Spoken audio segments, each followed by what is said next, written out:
Welcome back to the channel. My name is Jeff, and today I'm going to be reviewing the Andy Weir novel Project Hail Mary, which I just finished a few days ago. So my experience with Andy Weir is fairly recent. I came upon The Martian, his first novel, the year it was written, and tore through it in about 2 days. I thought it was a wonderful throwback, hard science fiction novel, wonderfully written, and incredibly thought out. So I was really a huge fan from The Martian. Then his next novel came out a few years later called Artemis, which was about some actions taking place on the moon, and started it and didn't care for it. Didn't feel like The Martian, felt like he was trying to do something else, and I don't know, it didn't land with me. So when Project Hail Mary was announced, I was like, okay, with my luck, The Martian's going to be his one-hit wonder, and he's going to just become a middling sci-fi writer. Boy, was I wrong. Project Hail Mary, to me, was a return to form. It was a return to the Andy Weir of The Martian, and then some. So really, really amazing book. I was delighted. I got to thank my dad, who read it first, and he liked it, although it was, he's not a big science fiction writer, so it was kind of a bit out of his wheelhouse, but he made it through and he enjoyed it, and I thought, well, if my dad's enjoying an Andy Weir novel, I gotta check this out. So stumbled upon it, ripped through it, and I'm really happy to report on it at this point. The plot unfolds in two timelines. One, we are following the main character, Ryland Grace, who wakes up with not many memories on board a ship. So he doesn't even know he's on a ship yet, but finds out that he's on a ship and not in his solar system. So from the outset, I'm like, man, I really don't like amnesia stories. Like, how many more stories are we gonna write where the protagonists wake up and they can't remember anything? Like, to me, I know it's kind of a cozy old trope, but in 2022, 2021, I'm like, oh, come on. But I hung in there. So then, as he's discovering where he is and what he's doing, his memory starts to come back. And the memory loss is explained away as an effect of long hibernation, which he is in. So as his memory's coming back, now we start the second thread of the plot, which takes place before the mission that he is on even happened. So it's a very satisfying and clever story way to start. Because we're, as he's discovering where he is and what he has to do, now the reader is also learning about what happened back on Earth that got this mission all the way to, winds up being Tau Ceti, where he is. So I thought it was very clever. It was an amnesia thing done, kind of with the reader, kind of like an in-joke, because as he was remembering, now you're flipping back and you're seeing what happened on Earth. So I don't want to spoil it too much, because the pleasure of this book really is the surprises and the things that unfold. So I'll try not to spoil it. But something's happening to the sun in our solar system. It's losing its luminosity. And they finally discover the cause of it. And it turns out that there are other suns in the local area that are also losing luminosity. They can't figure out why. And then they find out the Tau Ceti sun is the only sun in our local area that's not losing luminosity. So the amount of sunlight that's being lost from the sun is enough to start the Earth on a downward spiral. So the clock is ticking for humanity.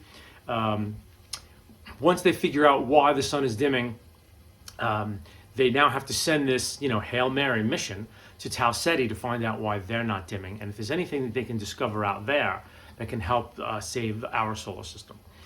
So this is the two-hander that starts out. And at the beginning, you're thinking, okay, this will just be like a pretty decent, like The Martian, guy by himself, solving problems, figuring things out.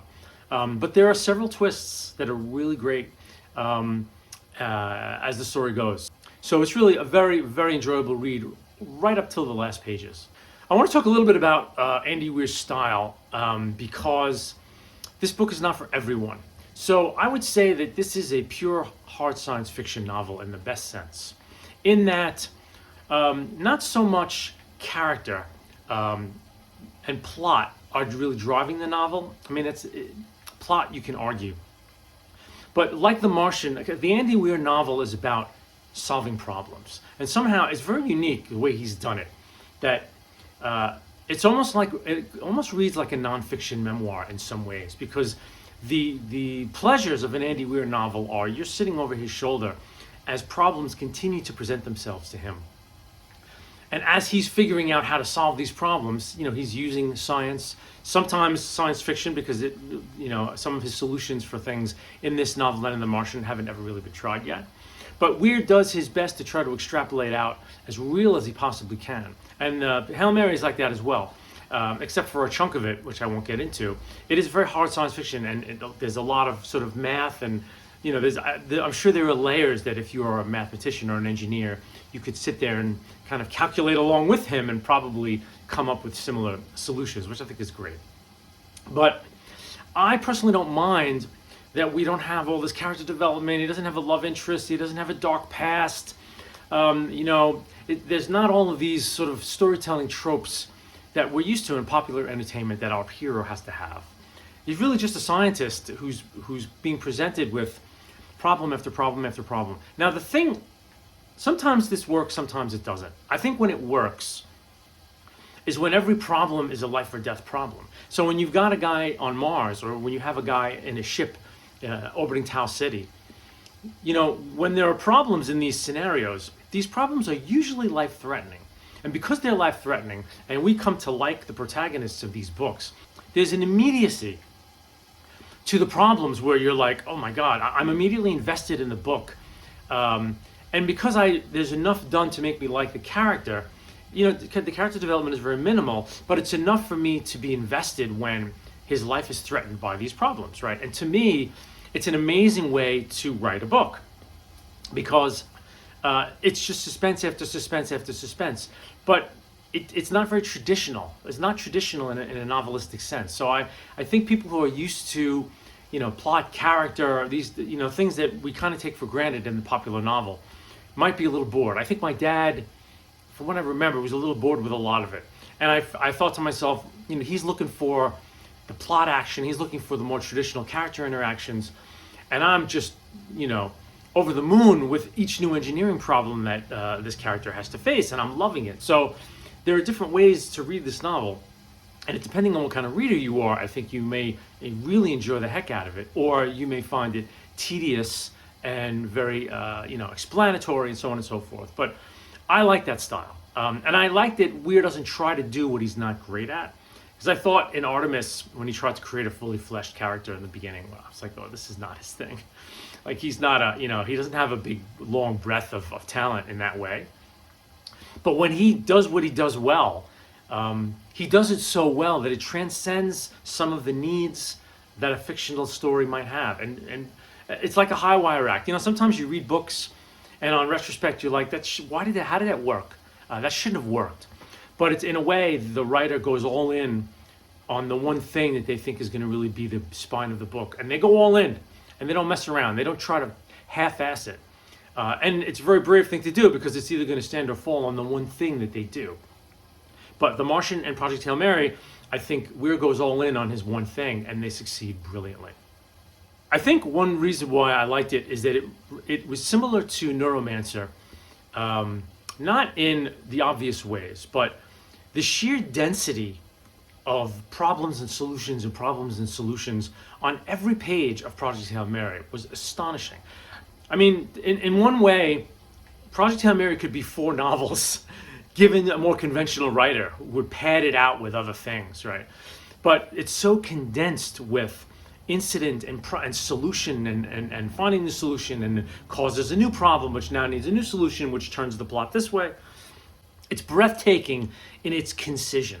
And it's one of the reasons why I love Neuromancer. Neuromancer is also by William Gibson, one of those novels where page after page is so boiled down and condensed with language, with imagery, with incident, throwaway line, and Gibson himself talks about this when interviewed, that this was his thing. He's like, I don't want to bore the reader. So it's this incandescent book that's just really boiled down to its elements, and it reads like a stick of dynamite. And I feel like Project Hail Mary is the same way. There's so much packed into every chapter, continuously. And what's wonderful is all of the invention and the problems and the solutions lead to more things, and then they lead to very organic plot left turns. So there's never a point in this book where I'm like, there really was never a believability problem in any of the things that happen. And given what happens in the book and some of the complications that occur and where they are, it's amazing that, he just didn't throw in a few things to get him to a certain place like, a lot of writers would do. Also, I feel like Weir has really studied popular writers.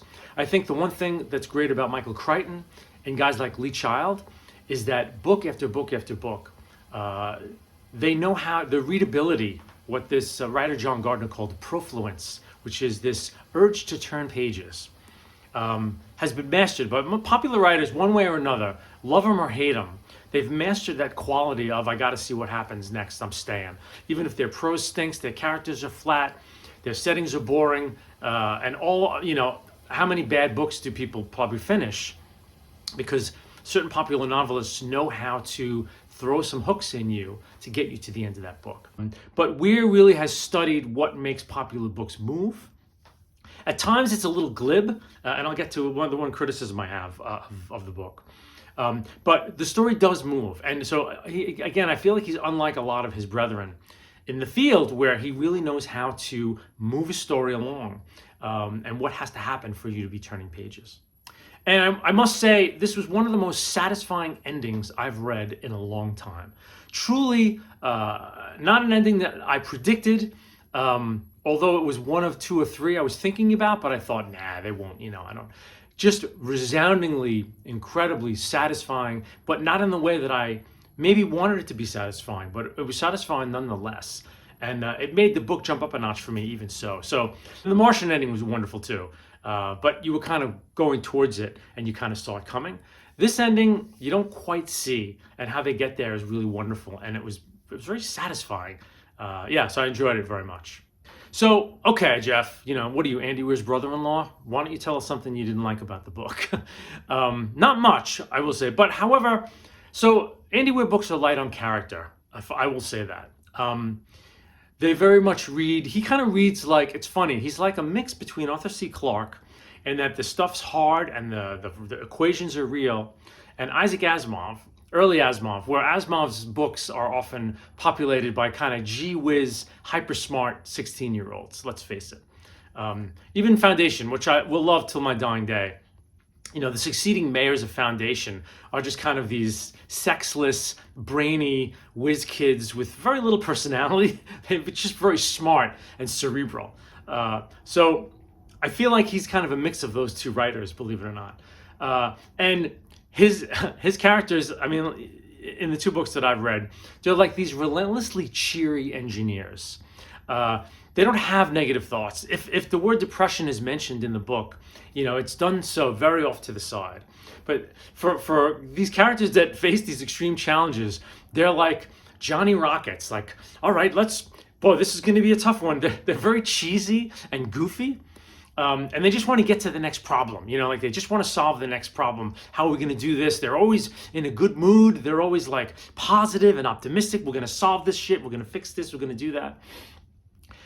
So you get into the spirit of it, and I very much did, even with The Martian. Somehow he gets you into the spirit of these characters, these buoyant, very problem-solving, forwarding characters. You're like, all right, I'm on board. In retrospect, they're kind of ridiculous because they're not. I think Matt Damon brought a little humanness into Watney's character in the movie of The Martian. I think they did a little bit of that, which was good. But yeah, they're very much like, you're not reading Andy Weir novels for his depth of character. Let's put it that way. So they're kind of retro and that's why I think Clark Asimov, the character stuff is very much like, where's my T-square? Let's fix this problem, which is, again, because the magic of Weir, you're on board. And I'm like, yeah, let's fix this problem. All right, I'm on. And only later on, I'm like, oh, okay, this is like engineer literature, it's kind of in that vein, where they're just relentlessly, not thinking about the enormity of the situation. But that's not the kind of thing that Weir's interested in anyway. He's interested in how you get out of these things. So that's my criticism. It doesn't really detract from the book for me. It's something that I noticed, and I thought, okay. So anyway, that's pretty much what I have to say about Project Hail Mary. Highly recommend if you haven't read it. If you're a genre fan of any stripe, definitely read it because it's really good. Thanks for watching.